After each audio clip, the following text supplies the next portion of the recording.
wa sahlan. Sebelum lanjut nonton videonya, jangan lupa klik subscribe dan tekan lonceng ya.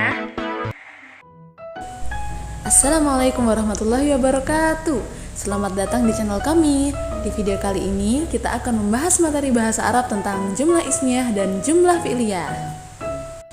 Nah, apa sih jumlah fi'liyah dan jumlah ismiyah itu? Yuk, lanjut tonton videonya.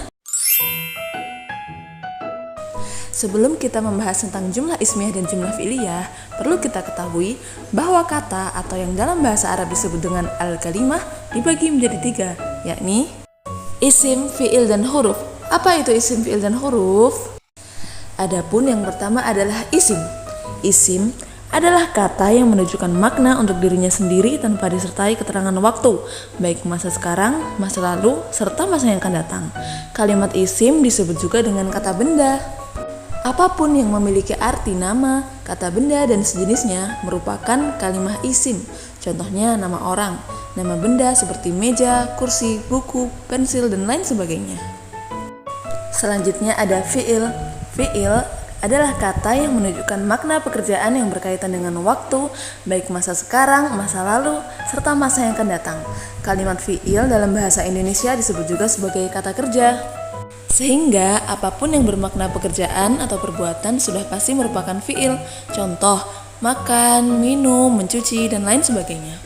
Dan yang terakhir adalah huruf. Huruf merupakan kata yang tidak bisa berdiri sendiri atau kata yang tidak sempurna maknanya tanpa bergandengan dengan kalimat lain. Contohnya, wa, au, summa, inna, anna, dan lain sebagainya. Selanjutnya, mari kita membahas tentang al-jumlah atau yang berarti kalimat dalam bahasa Indonesia. Ingat ya, jadi kata dalam bahasa Arab adalah kalimat, sedangkan kalimat dalam bahasa Arab adalah jumlah. Jangan terbalik ya. Baik, kembali lagi ke pembahasan utama kita tentang jumlah ismiyah dan jumlah fi'liyah. Jadi, apa sih jumlah ismiyah dan jumlah fi'liyah itu? Jumlah ismiyah adalah susunan kalimat yang diawali dengan isim. Struktur penyusunan jumlah ismiyah disebut dengan mubtada sebagai subjek dan khobar sebagai predikat.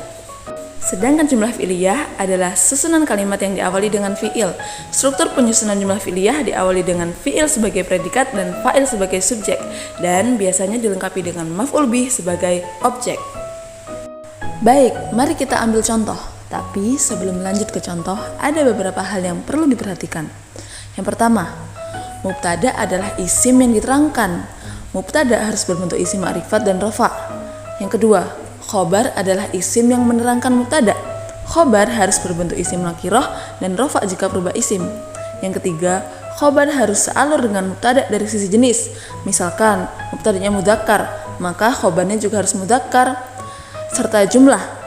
Misal, mubtada'nya adalah mufrad, maka khobarnya juga harus mengikuti mufrad. Mari kita perhatikan contoh. Ahmadu tilmidun nasyitun. Ahmad adalah murid yang rajin. Ahmad adalah mubtada karena dia merupakan isim yang perlu diterangkan. Dia juga berbentuk isim ma'rifat dan rafa. Sedangkan tilmidun nasyitun adalah khobar karena dia adalah isim yang menerangkan mubtada. Tilmidun nasyitun adalah khobar ismiyah karena khobarnya berupa isim. Untuk contoh nomor 2, Ahmadu ya'malul wajiba al-manzili. Ahmad mengerjakan PR. Ahmad adalah mubtada karena dia adalah isim yang perlu diterangkan. Dia juga berbentuk isim ma'rifat dan juga rafa. Sedangkan ya'malu adalah khobar namun dalam bentuk fi'il, maka dia disebut sebagai khobar fi'liyah. Khobar di sini juga sebagai penerang atau penjelas dari kata sebelumnya yakni Ahmad. Sekarang mari kita lanjutkan ke contoh jumlah fi'liyah. Adapun hal-hal yang perlu diperhatikan. Yang pertama, jumlah fi'liyah selalu diawali dengan kalimat fi'il, baik madhi, mudhari ataupun amr. 2. Terikat dengan zaman yaitu waktu, baik lampau, yang sedang berlangsung ataupun yang akan datang. Yang ketiga, jumlah fi'liyah minimal terdiri dari 2 susunan kata, yaitu fi'il sebagai predikat dan fa'il sebagai subjek. Mari kita perhatikan contoh yang pertama. Yartadi at-talibu malabisal madrasah. Seorang murid memakai seragam sekolah. Yartadi merupakan fi'il dan setiap fi'il pasti ada fa'ilnya. Mana fa'ilnya? Fa'ilnya adalah at-thalibu. Sedangkan malabisul al-madrasah adalah maf'ul bih. Contoh yang kedua. Akulur ruzah ma'a ukhti. Saya makan nasi bersama saudara perempuan saya. Akulu merupakan fi'il. Lalu mana fa'ilnya? Kenapa tidak terlihat? Karena fa'ilnya berupa dhamir mustatir yaitu ana. Sementara ar-ruza adalah maf'ul bih. Sekian materi jumlah ismiyah dan jumlah fi'liyah yang dapat kita bahas pada kesempatan kali ini. Semoga materi yang kami sampaikan dapat membawa manfaat. Dan jika ada pertanyaan, silahkan komentar di bawah ya. Sampai jumpa. Terima kasih telah menonton video kami. Silahkan tonton video yang lainnya dan jangan lupa subscribe. Sampai jumpa.